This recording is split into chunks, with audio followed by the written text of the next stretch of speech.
하나님은 성경을 통하여 우리에게 말씀하시는 말씀에 귀를 열고 듣고 순종하는 것만이 우리가 살 길임을 말씀하시고 계십니다.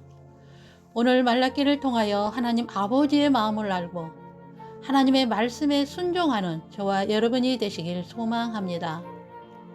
하나님은 내가 너희를 사랑하였다 하시는데 우리는 주께서 어떻게 우리를 사랑하셨나이까? 하나님이 우리를 사랑하시면 왜 이런 환난이 옵니까? 하나님은 야곱은 내가 사랑하였고 에서는 미워하였느니라 말씀하십니다. 하나님은 차별 대우하시는 것 아닙니까? 야곱은 하나님 중심의 예배의 자리에 있었고 에서는 자신의 야망을 이루기 위한 자리에 있는 자입니다. 하나님은 말씀하십니다. 내가 너희의 아버지일진데 공경함이 어디 있으며 내가 너희의 주인일진데 두려움이 어디 있느냐?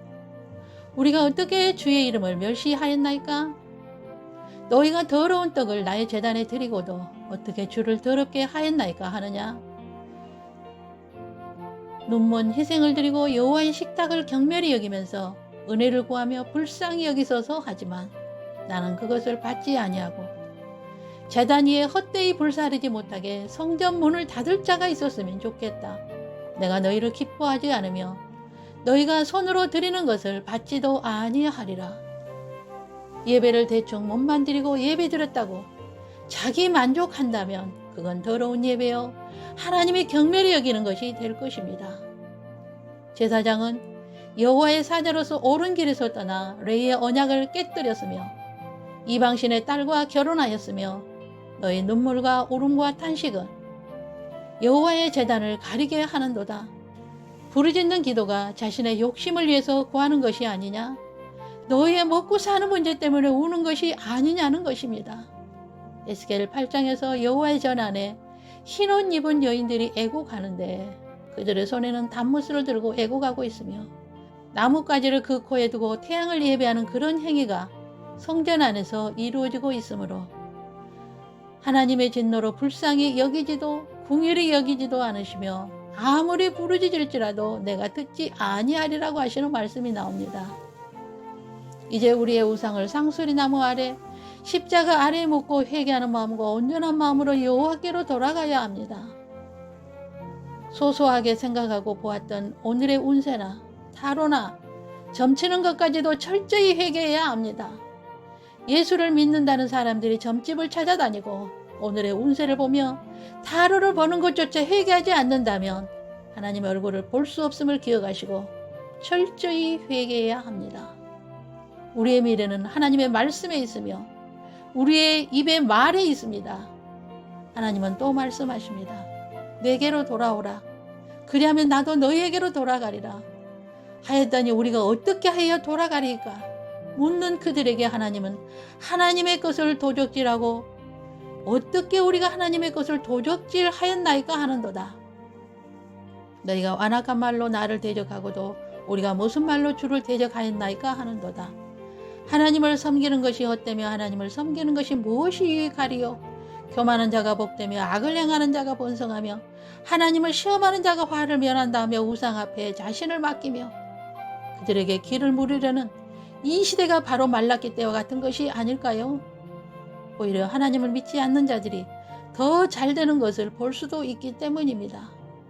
그러나 하나님은 이러한 우리에게 말씀하십니다.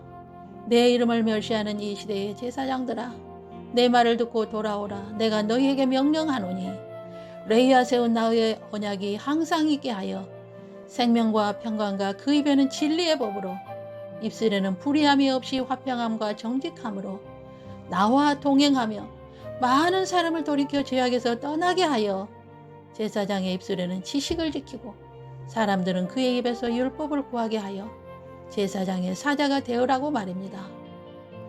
그리할 때에 여호와를 경외하는 자와 그 이름을 존중히 여기는 자를 위하여 여호와 앞에 있는 기념책에 기록하심을 믿으시길 바랍니다. 이렇게 하나님을 경외하는 자, 생명책에 기록된 자, 기념책에 기록된 자, 여호와의 사자가 되는 자들에게 주시는 은혜가 있습니다. 그것은 공의로운 해가 떠올라서 치료의 강선을 비추리니 너희가 나가서 외양간에서 나온 송아지같이 뛰리라. 또 너희가 악인을 밟을 것이니 너희 발바닥 밑에 재와 같으리라고 하셨습니다. 요양간의 문은 안에서 열 수 있는 것이 아니라 문을 열어주는 자가 있어야 나올 수 있습니다. 오직 하나님의 은혜로 열어주셔야만 하나님의 광선이 비춰지시고 하나님의 기름 부으심이 부어져야만 모든 것이 가능하다는 것입니다. 내가 사자와 독사를 밟으며 젊은 사자와 뱀을 발로 누르리로다, 이런 권능이 주어지는 것입니다. 하나님은 우리에게 지금 이렇게 말씀하십니다. 내가 호렙에서 온 이스라엘을 위하여 내 종 모세에게 명령한 법, 온 율례와 법들을 기억하라는 것입니다. 하나님의 말씀은 1.1억도 없어지지 않으며 다시 오시마 말씀하신 그 주님은 분명히 다시 오실 것입니다. 그 날과 시는 아버지만 아시는 시간의 말입니다. 두려운 날이 이르기 전에 아버지께로 돌아가야 하며 자녀들과 다음 세대를 아버지에게로 돌이키게 하는 것이 먼저 믿는 자들의 사명이 되어야 할 것입니다. 생명책과 행위책에 나의 이름이 기록되어지는 것이 중요합니다. 아무리 유명하고 성공한 사람이라 할지라도 생명책에 자신의 이름이 기록되지 않는다면 가장 불행한 삶이 될 것입니다. 여호와의 이름을 존중히 여기며 경외하며 여호와의 이름을 두려워하며 여호와의 지식이 그 입에서 떠나지 아니하며 오직 하나님 말을 예비하며 하나님의 말씀에 순종하며 심령을 지켜 거짓을 행하지 아니하며 여호와께로 돌아가는 것이 우리의 살 길입니다. 내게로 돌아오라, 그리하면 나도 너희에게로 돌아가리라. 이제는 우리가 먼저 여호와께로 돌아가서 아버지의 마음을 자녀에게로 다음 세대를 돌이키게 하여 이 땅에 하나님의 저주가 임함을 면해야 함을 믿습니다. 하나님 아버지, 오늘 말씀으로 말씀하시는 여호와의 말씀을 듣고 모든 우상을 상수리 나무 아래 십자가 밑에 묻고 회개하고 돌이키며 오직 여호와 하나님만을 섬기기로 작정하며 여호와께로 나아갑니다. 우리에게로 돌아오셔서 우리의 영원한 아버지가 되어주시고 영원한 아버지의 자녀들이 되게 하옵소서. 이제부터 여호와 하나님의 이름을 거룩히 여기며 존중히 여기며 경외하며 우리의 입술에는 여호와의 율법으로 지식이 떠나지 않게 하시며 우리의 마음과 심령을 지켜 하나님의 법을 잊지 아니하고 아버지의 마음을 이 세대에게 가르치는 하나님으로부터 소중히 여김과 아낌을 받는 우리가 되길 원합니다. 우리를 받아주시옵소서. 그리고 이 땅을 고쳐주시옵소서. 주 예수님의 이름으로 기도 올립니다. 아멘.